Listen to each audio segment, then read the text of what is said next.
Quem é o Ângelo? Bom, o Ângelo é um cara bem tranquilo. É um cara caseiro, um cara família, um cara simples que não gosta de muita coisa, muita loucuragem, assim, né? Já passou a fase. Hoje, com 3 filhos, a gente dá uma boa estabilizada, né? Mas procuro ser uma pessoa sempre em evolução, principalmente pelo meu trabalho, né? E por todos os turbilhões que eu tive na minha vida, eu procuro sempre evoluir um pouco, né? Não só profissionalmente, mas como pessoa, porque isso acho que eu considero a essência da vida, né? Você...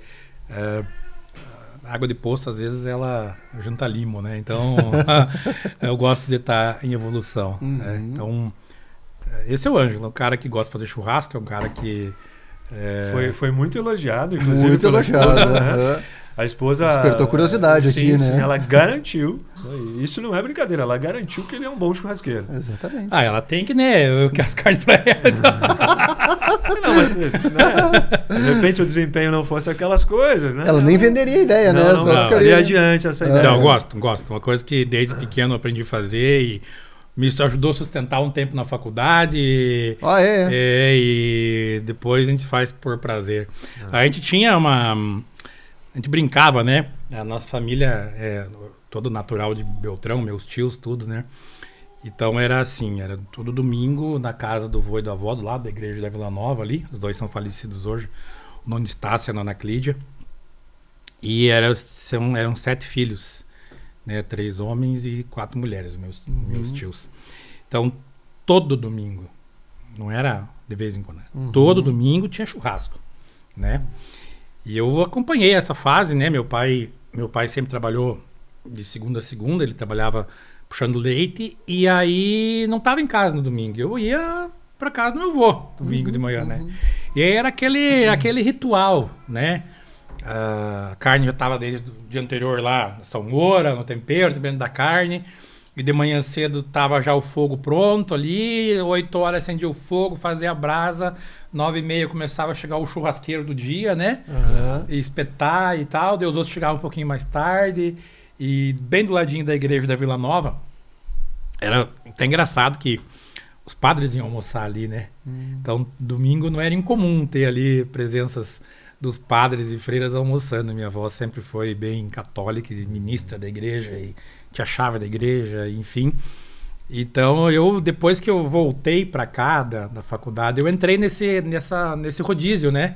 Do domingo, do dia dessa carne, Tem né? o teu dia. E aí é um sarro, porque daí até hoje a gente brinca, né? Quando a gente se reúne ali, o que tá assando carne, o outro chega, viu? Tem que virar aquele espeto ali, no fogo.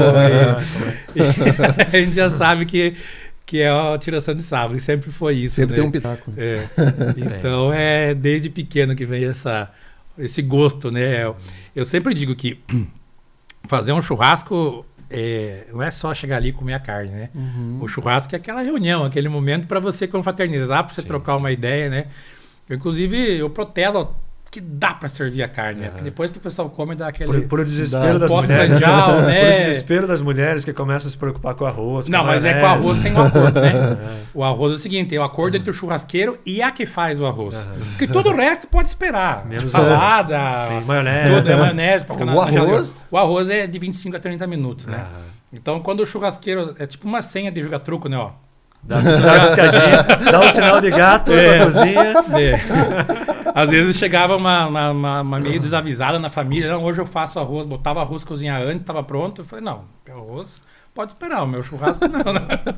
Mas uma coisa que salta aos olhos assim, né, Ângelo, é que esse apreço que tu tem por aquilo que é muito do social, que atrai pessoas, né? A gente estava conversando sobre a questão do chimarrão, da cuia, de como tu gosta desse momento do chimarrão, tá ali entre as pessoas, o churrasco é a mesma coisa, é algo que também faz parte de ti. Tu gosta dessa coisa do social, de estar entre pessoas que tu gosta? Cara, gosto de estar sempre... Nós temos um grupo de amigos aqui, um dos grupos de amigos que a gente tem, né? Eu vi uma um podcast de vocês que a dificuldade de fazer amigos, que é que você tem que se esforçar, né? Então, não, peraí, não vou nem... Eu já sou o contrário, eu gosto, né? E aí tem um grupo de amigos aqui que a gente... Tem um grupo, né, de WhatsApp, diretoria, né? E a gente... eu falo pra Cris, vamos lá, preciso da minha dose de loucura semanal. É isso aí. E a gente brinca, porque são amigos de verdade, né? E é bom, cara. É bom.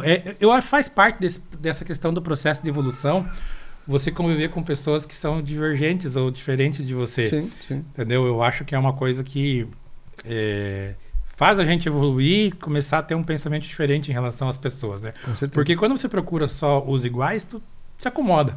E não tá errado. Cada um sabe do que tem que fazer, né?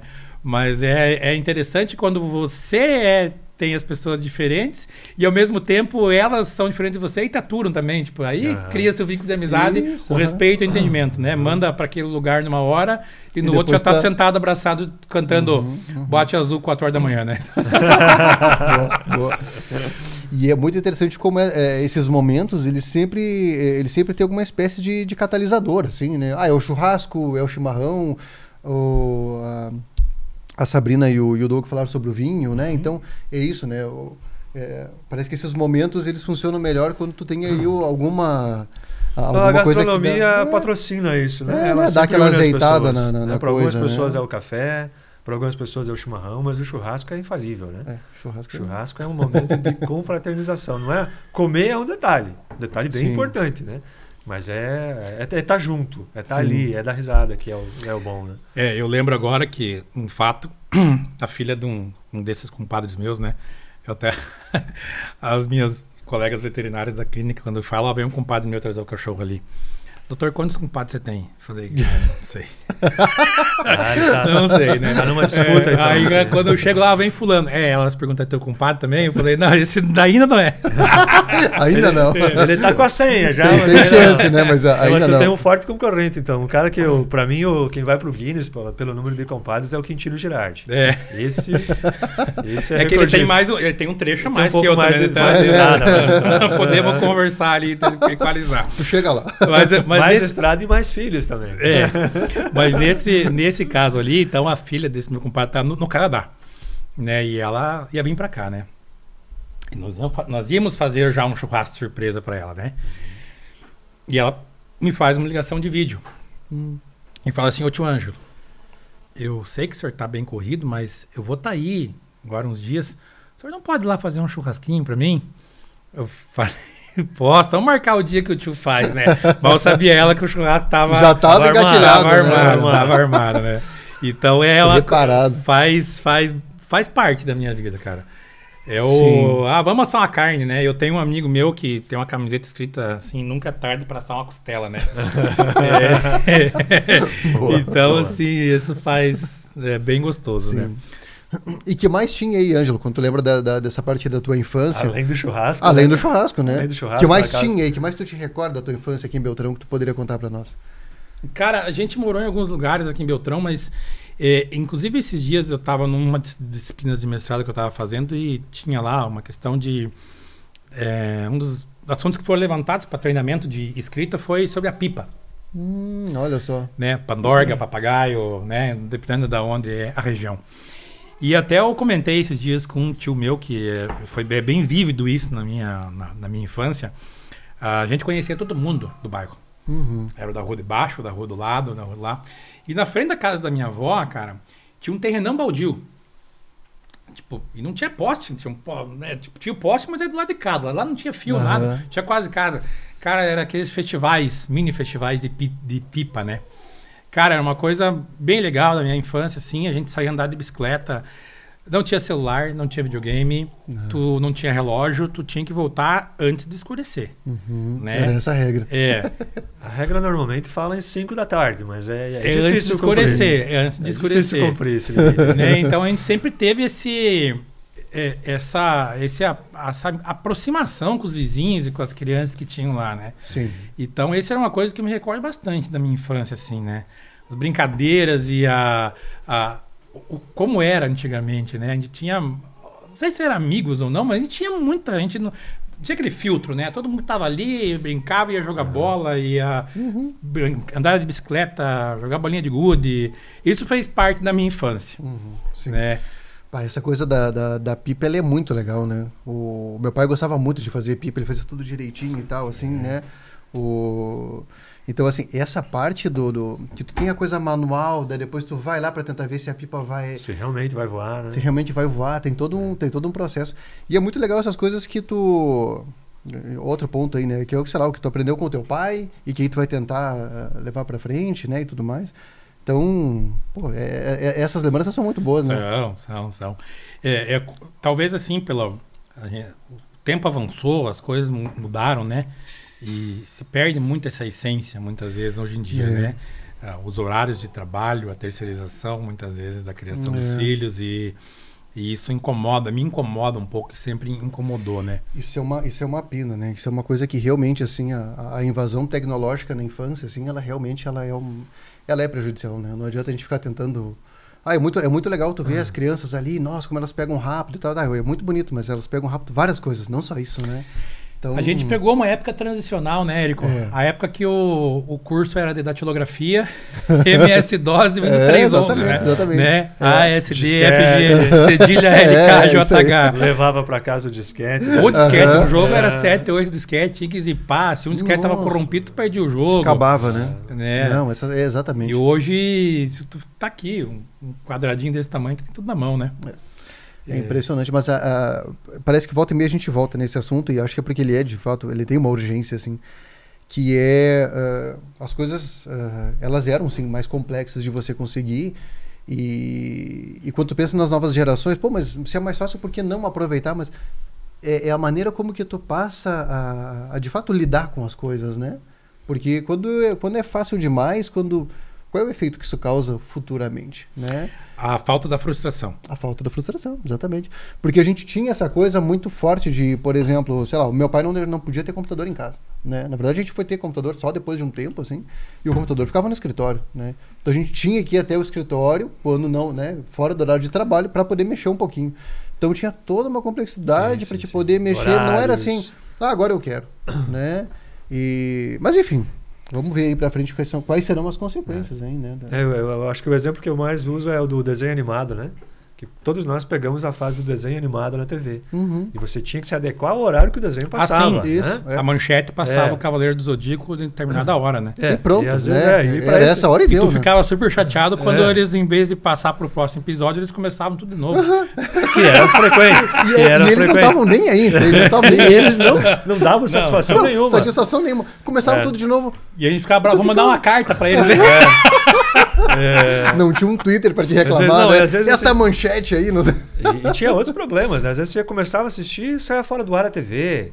Um monte de coisa que acontecia que você se habituava à frustração. E hoje não, né? A pessoa quer ver os nossos filhos, ele quer ver um desenho, ele vai lá, no momento em que ele quiser, ele pode ver, porque está lá no stream. Né? Ele vai ver até onde ele quer, ele não vai perder nenhum pedaço. Se ele parar depois, ele pode recomeçar. É muito diferente isso. Para mim, o desenho animado era um grande exemplo. Porque muitas vezes quando você queria assistir, outra coisa que da minha fase era os Trapalhões no domingo, né? Sim. Ou pior, tinha um problema, os Trapalhões eram no horário da missa. Então havia esse conflito aí, né? Fazer de tudo para não ir na missa para poder assistir os Trapalhões. Tinha esse problema na infância, né? Sim. Então tu se habituava a não ter tudo que você queria na hora que você queria. Seguia regras, né? Hoje, mas eu tava vendo até estava lendo sobre como inclusive isso está atrapalhando até para desenvolvimento de coordenação motora fina, assim, depois tu pode passar uma cuia, tá? Não precisa tomar sozinho e tal, tranquilo. Tu chupa também? Chimarrão eu tomo. Olha aí.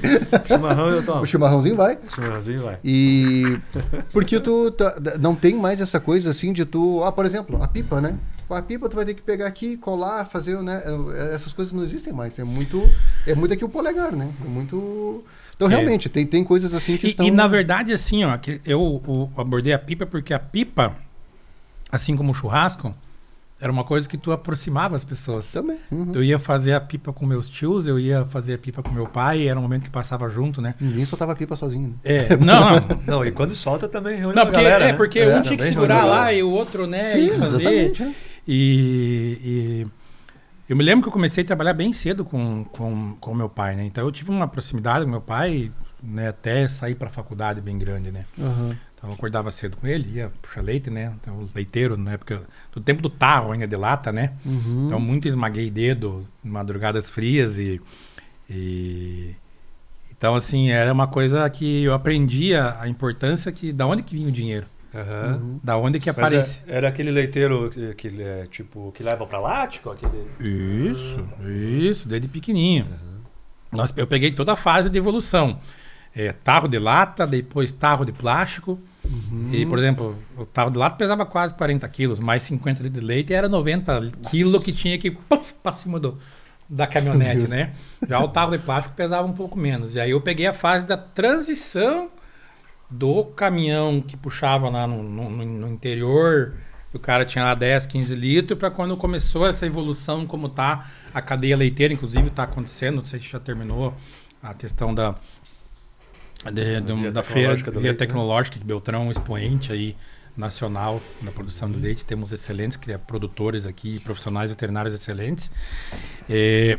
E para a fase do caminhão-tanque, é aquele que tu botava a mangueirinha e sugava, né?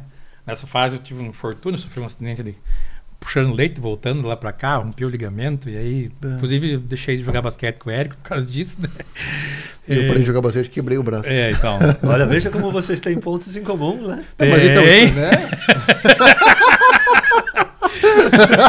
Né? Quase familiares. Fica a piada. Essa piada é interna, né? Não vamos divulgar. Então são coisas que marcaram muito a minha infância, Sim. né? A gente sempre foi muito família, se ajudou e trabalhava, né?